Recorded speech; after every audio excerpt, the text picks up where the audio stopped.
Ելք դաշինքը ընտրվելու դեպքում բարեփոխումներ է անելու գյուղատնտեսության ոլորտում։ Իրենց նախընտրական ծրագրում դրույթն արդեն կա։ Ելքի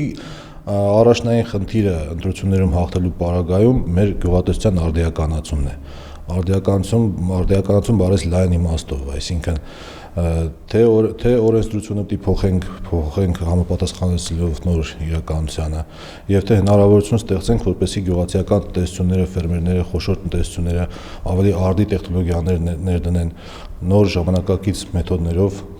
իրականացնեն մշակաբույսերի աճեցումը։ Ելք դաշինքից առաջին ընտրատարածքում Նոր-Նորք, Ավան, Քանաքեռ-Զեյթուն համայնքներում պատգամավորի տեխնացու Ալեքսանդր Ավետիսյանը նշում է, որ ընտրվելու դեպքում ելքը նախատեսում է ընդլայնվելու նոր հնարավորություն տալ ջերմոցային տնտեսություններին։ Այսօրվա դրությամբ Հայաստանում մոտ 1200 հեկտար ջերմատներ են գործում, որից ընդամենը 100 հեկտարն են, որ ժամանակակից տեխնոլոգիաներով, եվրոպական տեխնոլոգիաներով են աշխատում։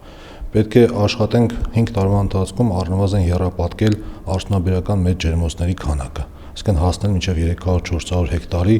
որը արդեն մեր հնայի վրա նշանակալի ազդեցություն կարող է ունենալ։ Պատգամավորի տեխնացուն նշում է, որ ընտրվելու դեպքում ելքը նպատակ ունի հարկային արտոնություններ սահմանել այն գյուղացիական տնտեսությունների համար, որոնք կանցնեն կաթիլային հակակարգտային նոր համակարգերին։ Լիլիթ Ասլանյան, Խաչատուր Եսայան, Ժամ լրատվական։